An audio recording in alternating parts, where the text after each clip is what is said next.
continuamente no altar, ele não pode se apagar. Somente até aí. Deus, essa é a tua palavra. O Senhor vem velando para cumprir com a tua palavra há mais de 2000 anos. Tu és a palavra, tu és o verbo. A tua palavra, ela é inerrante, ela é imutável, ela é eterna. Ó Deus, fala conosco nessa noite. O nosso coração está preparado. Prepara, Deus, aqueles que ainda precisam, que seja uma terra boa e fértil. Nós colocamos a nossa mente cativa ao senhorio do Teu Espírito Santo. Que nada venha nos distrair, que nada venha roubar a nossa atenção nesse momento, mas que o Senhor venha falar, porque nós queremos Te ouvir. No nome de Jesus, você pode dizer amém? Amém. Eu escolhi essa versão, é uma Bíblia muito legal. Se você quiser, depois você pode comprar. Eu sempre gosto de falar dessa Bíblia. Ela chama A Mensagem. Ela tem uma linguagem bem acessível e aí a pessoa consegue entender bastante coisa sobre ela. O livro de Levítico, algumas pessoas falam que é o livro das leis, né? Na verdade é onde Deus está ali ensinando, trazendo orientação ao seu povo de como eles deveriam viver. Né? Alguns estudiosos vão dizer que essas leis foram dadas para Moisés, né? Revelação a Deus, ali logo depois da saída deles, né? Do Egito, ali no período deles no Monte Sinai. Moisés recebeu orientações. Então, quando a gente fala que é um livro de leis, talvez a gente possa pensar assim: meu Deus, leis como regras, como proibições. Mas algo que Deus trouxe ao meu coração enquanto eu vinha para cá, para nós olharmos a lei sobre um novo aspecto. Nós hoje temos leis, certo? Tem uma lei de que para você ir no mercado e ter algo, você precisa pagar, comprar. E se você não compra, equivalia a um furto. E se você não tem aquela lei, você vai lá, a lei ela vai te amparando, ela vai te protegendo. E aí imagina que você é o comerciante e não tem uma lei, a pessoa vai lá e pega as coisas que você tem ali para poder ganhar o seu sustento. A lei é uma proteção. Nós não podemos a qualquer surto de raiva, porque alguém nos irritou, agredir alguém, atacar alguém, matar alguém. A lei protege a você de cometer um ato terrível perante Deus, que é tirar a vida de alguém, e também faz o outro, a maioria da população, parar e pensar: eu não posso fazer isso, porque isso vai trazer uma consequência. Então, a lei, as regras que Deus trouxe para o seu povo, que Ele estava trazendo ali, era uma diretriz, não para proibição, porque vai trazer muitas leis. Aqui a gente está falando de uma lei cerimonial, a gente está falando de leis de sacrifício, onde Deus estava orientando sobre como eles adorarem ao Senhor. Mas aqui também vai ter lei de higiene sanitária, que Deus falava: não coma carne de porco, homem não se deite com a sua mulher no período menstrual, e tantas outras leis. Por quê? Era um povo que estava no meio do deserto, tinha pouca água, não tinha quase água. Então Deus estava dando orientação para que não houvesse contaminação, para que não houvesse propagação de doenças. Deus estava dando lei porque era um monte de gente no meio do deserto. Como que eles iam conviver ali se não tivesse aquela regra? A gente com regras de etiqueta social, meu espaço, seu espaço, já dá umas faíscas na nossa vida. Imagine se não tivesse. E esse povo recebeu de Deus orientações. Por quê? Porque foi construído um tabernáculo para Deus, um lugar onde eles poderiam adorar a Deus. O tabernáculo, a arca, era o símbolo da presença de Deus, que estava ao lado deles o tempo todo no acampamento. E aqui a gente está recebendo, nesse texto, orientação de como se achegar à presença de Deus. Porque foi isso algo que Deus veio falando comigo. Sabe? O primeiro versículo ali, no versículo 8, vai dizer assim: o Eterno disse a Moisés: ordena a Arão e seus filhos. Essa primeira sessão aí já vem anunciando que esse pedaço do texto estava falando total do povo. Arão e seus filhos eram os sacerdotes, eram quem cuidava do culto, quem ia até o Santo dos Santos fazer o sacrifício, e Deus estava trazendo direcionamento a eles. Não era porque eles eram sacerdotes que eles podiam entregar uma oferta de qualquer maneira. Eles eram um intermediário entre Deus e o povo. Não era qualquer um que chegava lá no Santo dos Santos, vou aqui trazer e vou fazer a minha oferta. Não, os sacerdotes era essa figura entre Deus e o povo. Moisés era o profeta, mas existiam os sacerdotes que serviam o povo de Deus no tabernáculo todos os dias. Mas nós somos os sacerdotes desse tempo. Sabe, eu estou trazendo uma analogia para a gente entender o símbolo que representava lá, o que Deus estava dando uma orientação. Não está perdido. Tem uma galera que quer falar assim: não, o Antigo Testamento acabou. Não acabou. Se Deus estava dando uma direção para os sacerdotes daquele tempo, nós que somos hoje sacerdócio real de Deus, podemos olhar para ali e aprender algo. Eu quero te dizer algo nessa noite. Deus te chamou para ser sacerdote. Você é o sacerdote da tua casa. Você é o sacerdote da tua família. Você tem livre acesso para estar diante do Pai, no Santo dos Santos. Então nós podemos olhar e aprender algo. Essa sessão era para os sacerdotes. Os sacerdotes de hoje somos eu e você, porque Deus fez de todos nós sacerdotes do seu tempo, da sua casa. Nós somos os sacerdotes. Por que você está dizendo isso? Como você pode me provar isso? Deus vinha falando comigo, e hoje, quando eu abri minha Bíblia online, que é como eu geralmente faço minha devocional, né, indo para o ônibus e tal, 1 Pedro capítulo 2, versículo 9, vai dizer, né: vós sois raça eleita, sacerdócio real, santo. Deus é quem nos chama de sacerdote. Então você pode e deve olhar com um caráter simbólico e aprender com toda a parte da Bíblia, de Gênesis a Apocalipse. Deus não dividiu e chegou através de Jesus para anular a Bíblia. Mas ele disse que o mandamento era o amarás o teu Deus. Não, ele resumiu em tudo aquilo ali, mas ele não anulou nenhum mandamento. E eu tenho aprendido isso de maneira mais profunda, e eu tenho ficado encantada com a pastora Ana Teresa, né? Quem não conhece aí, dá uma pesquisada nessa mulher no YouTube. É do lixão lá de Aquidauana, a juíza. E a mulher, assim, me trouxe um entendimento sobre as leis de Deus, porque ela é juíza, então ela consegue ter um olhar não apenas só daquele teológico mais engessado, mas é quem consegue aplicar uma lei. E a gente vai aprendendo como as leis ainda são importantes e como às vezes a gente negligencia, porque a gente pensa: não, Deus é amor. Deus é amor e Deus é amor, mas existe muito além disso. Ele é o justo juiz, Ele é o nosso advogado. Levítico veio para isso, para trazer orientação para o seu povo.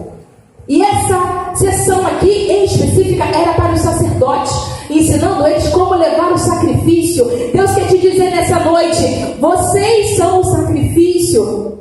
Vocês são o sacrifício, como Paulo diz lá, que vos apresentei, Romanos 2, diz assim, que vos apresentei como um sacrifício vivo, santo e agradável a Deus, que é o vosso culto racional. Mas lá em Levítico está dizendo que o sacrifício não podia ser apresentado de qualquer maneira, e Paulo vem reafirmando isso em Romanos. Nós precisamos nos apresentar como sacrifício. Somos o sacerdote, somos o sacrifício, mas não podemos chegar à presença dele de qualquer maneira. Nós precisamos ser um sacrifício vivo, santo e agradável a Deus. Glória a Deus.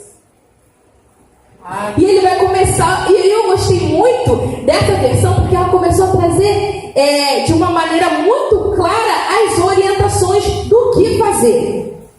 Ele disse aqui que o sacrifício era feito 2 vezes ao dia, todos os dias. Lá em Êxodo, se eu não me engano, no capítulo 28, você vai ter mais especificação sobre isso, sobre o ritual do culto, como ele era feito. Mas esse texto vai dizer que o culto tinha que ser feito 2 vezes.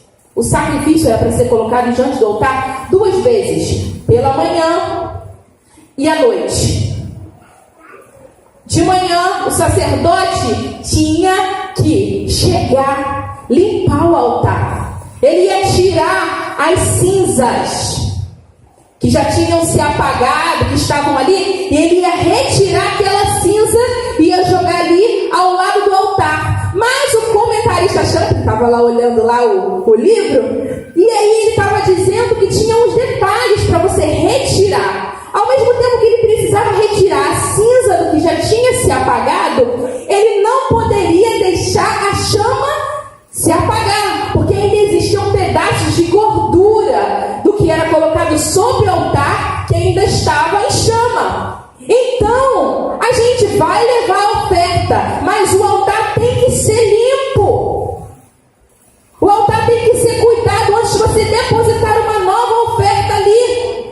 Mas ao mesmo tempo você tem que cuidar. Enquanto você limpa, você mantém o altar aceso. Você deixa o que ainda tem oferta. Tira o que já não serve mais. Tira o que já foi consumado.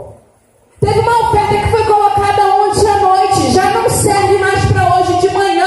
O que você está querendo dizer isso, Raquel? Estou dizendo para você que às vezes a gente quer negociar nosso tempo com Deus. 5 minutinhos, 1 minutinho. Mas o sacerdote tinha que ir lá 2 vezes ao dia. A Bíblia diz que Daniel orava 3 vezes ao dia. A Bíblia vai nos relatar que todos os homens de Deus que caminhavam, que andavam com Deus, eles não iam de vez em quando na presença de Deus. Eles estavam constantemente na presença de Deus, entregando-se como oferta. Glória a Deus. Glória a Deus. É o tempo todo. O sacrifício que você entregou ontem não serve para hoje.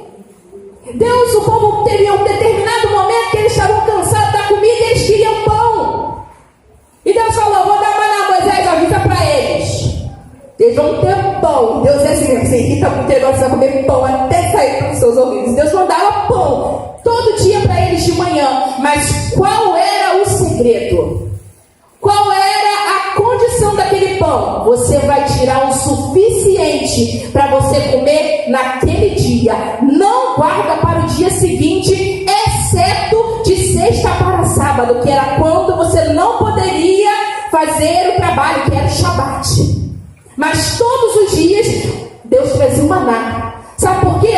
A palavra que você recebeu ontem não serve para hoje. Você tem que ir ao Santo do Santo todo dia. Você tem que ir lá e se alimentar do maná todos os dias.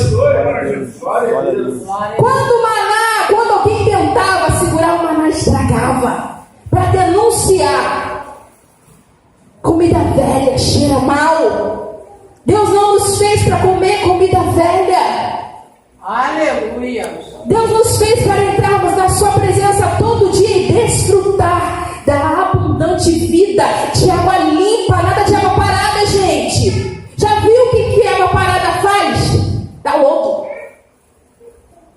Eu vou dar um exemplo. Eu tenho uma garrafa grande que fica em cima da minha mesa de trabalho. Aí eu vou lá e encho todo dia. Todo dia. Aí às vezes fica lá do sábado para domingo, para segunda, né? Eu tava olhando, a coloração daquela garrafinha estava meio esquisita. E eu passava água nela todo dia, mas no final de semana a gente ficava uma água ali. E aí a gente descobriu que o filtro estava já na época de fazer a manutenção. Mas água parada também não fica legal. E por que a gente quer ir na presença do Senhor só de vez em quando? A gente precisa ir todo dia. Eu não entendo por que tem se tornado um fardo tão pesado para a gente estar na presença de Deus. É para a gente refletir isso. Por que é tão difícil? Se deveria ser algo tão prazeroso. Eu falo, mas não consigo. Mas não consegue por quê? Talvez a gente ainda nem tenha conhecido profundamente quem é o Senhor. Esses dias eu falei com uma amiga, ela falou assim, eu ando com um cansaço ainda muito grande, mental e ministerial. Eu falei, você tem ido para o Senhor? Não, você tem ido para o Senhor? Porque Ele diz: vinde a mim, todos os que estáis cansados e sobrecarregados, e eu vos aliviarei. Aprendei de mim, que sou manso e humilde, e acharei descanso para as vossas almas. E eu vou além: aquele que habita no esconderijo do Altíssimo, a sombra do Onipotente, a sombra do Onipotente. Se a gente está cansado é porque a gente está indo pouco para Jesus.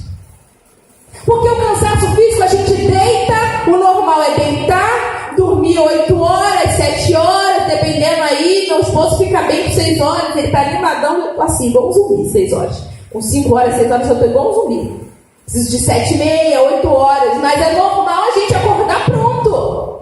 Se está o tempo todo desanimado, sem prazer, sem alegria, se arrastando, é porque é a alma que está cansada, é a alma que está inquieta e que não está indo para o Senhor, sendo que a gente sabe qual é o caminho. A gente sabe qual é o caminho. E ele precisava todos os dias trocar. Eles repunham. E aí os comentaristas vão dizer que depois eles se trocavam em turnos, né? Os sacerdotes estavam sempre trocando em turnos, porque aquele altar precisava ser mantido aceso. O altar de Deus é a sua vida. E a chama é o Senhor Jesus Cristo. A primeira vez que você se entregou ao Senhor Jesus, que você recebeu o batismo com o Espírito Santo, Ele veio com a chama queimando a oferta que você colocou diante do altar. Mas o papel de manter a chama acesa é meu e é seu. É meu e é seu. Porque a gente fica o tempo todo querendo terceirizar, colocar para Deus o que é responsabilidade nossa. Ele proveu o fogo, mas manter a chama acesa é minha e sua responsabilidade. Estava até falando isso com meu esposo ontem. Eu falei assim: gente, não pode. Ele disse: mas amor, tem gente que trabalha muito, que é muito corrida. Eu falei assim: eu sei. Mas a gente, numa hora de transporte que a gente tem, porque, meu Deus do céu, eu acho que a peleja maior para o trabalhador é o transporte do que o próprio trabalho em si. Que é aquele sofrimento. Mas em pé tem gente assim, ó, no telefone, passando o feed, assistindo série na Netflix.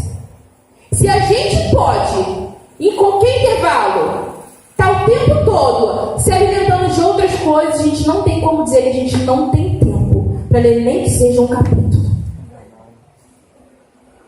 Sabe por quê, gente? Porque quando o negócio pega, quer ver crente assíduo na igreja, quer ver crente que está orando, que acorda na madrugada, que faz, é quando o negócio aperta. Mas Deus falou algo no meu coração: Raquel, não é o que você faz no dia mau que te sustenta, é o que você faz antes do dia mau, é que vai te sustentar no dia mau.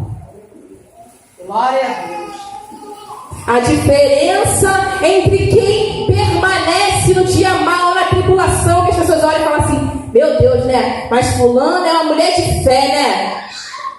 Porque tudo de ruim acontece na vida dessa fulana e ela continua adorando. Sabe por quê? Porque quando estava tudo bem, ela estava buscando, abastecendo.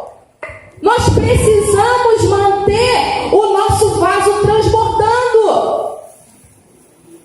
Sempre foi costume da gente ser uma igreja. A igreja brasileira sempre foi uma igreja transbordante, uma igreja que impunha as mãos sobre as pessoas, que estava sempre transbordando, que é meio empolgada a galera, a profecia, mas a galera hoje em dia só quer vir para a igreja e vai ficar assim, ó: não vou lá no altar não, porque eu não tô legal.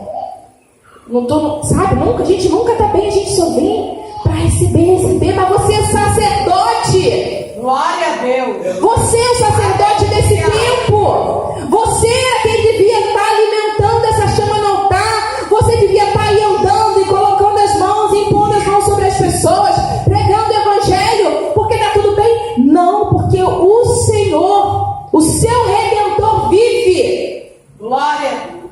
O seu Redentor vive. Glória a Deus. Aleluia. Sabe?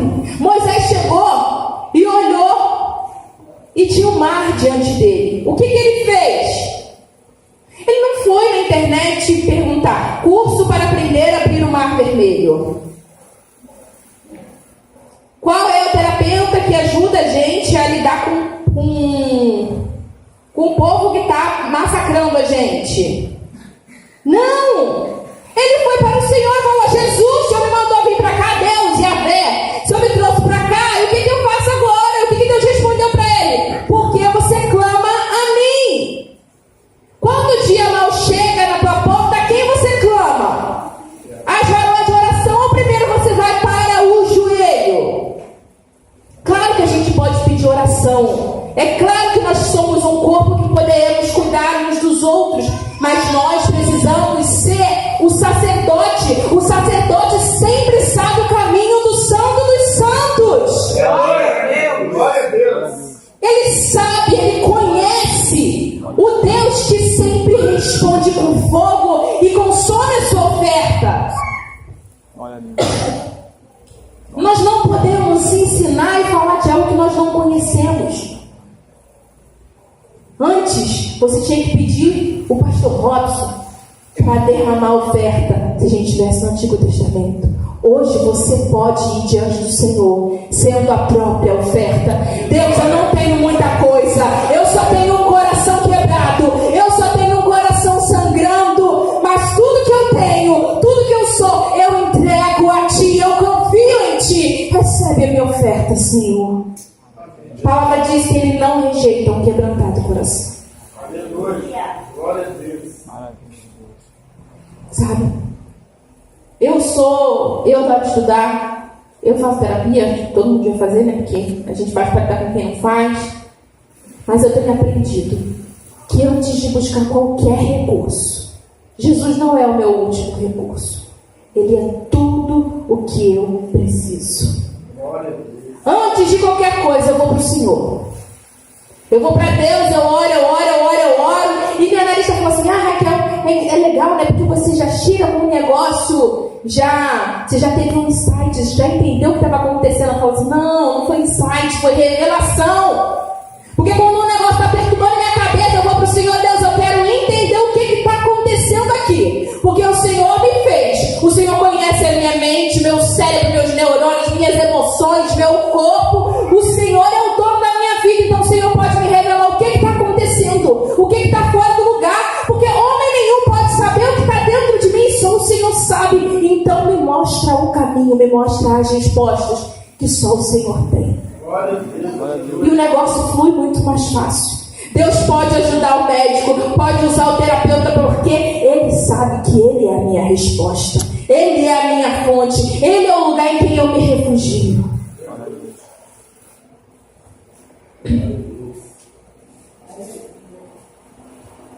O sacerdote precisava estar com uma roupa adequada.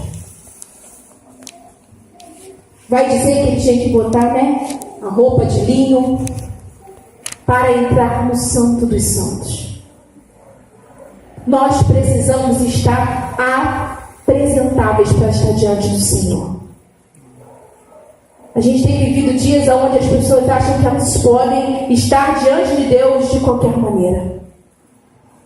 Eu não estou falando do ímpio. O ímpio tem que chegar aqui mesmo, igual a mulher dos 7 demônios. O ímpio vai chegar de qualquer maneira e Jesus vai fazer com ele. Mas eu e você, sacerdote, não. Eu e você, sacerdote, temos que estar adequadamente.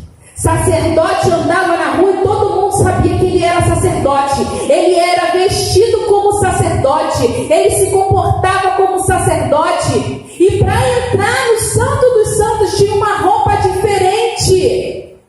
E aqui eu não estou falando só de roupa física, eu estou falando de vestes espirituais. Eu não estou falando só de entrar na presença, mas eu estou falando de entrar na guerra. Quantos de nós não temos nos armado, nos munido da armadura que Deus nos deu? Queremos andar de qualquer maneira, queremos entrar no Santo dos Santos de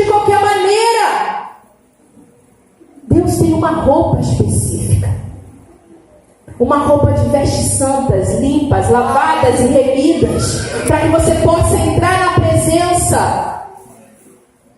E aí quando a gente fala de roupa limpa, santa, fala assim, Raquel, não estou fazendo nada de errado. Eu estou com a minha vida agora certinha, mas eu pergunto como está o teu coração. Nós somos um povo que nos importamos muito com alguns pecados específicos e negligenciamos outros. Perdoai as nossas ofensas, assim como nós perdoamos. Para a gente ser perdoado, a gente precisa perdoar. A gente tem que... as vestes, sabe? Limpai o vosso coração e não apenas as vossas vestes. O sacerdote sabia como entrava no altar, como entrava no Santo dos Santos. Muitos de nós estamos com bênçãos retidas, com situações retidas em nossas vidas. Porque a veste por fora está até bonitinha. Todo mundo até sabe que está crente. Mas o coração não está circuncidado. O coração não está lavado. O coração não está tratado. A gente nunca teve um boom tão grande de doenças emocionais.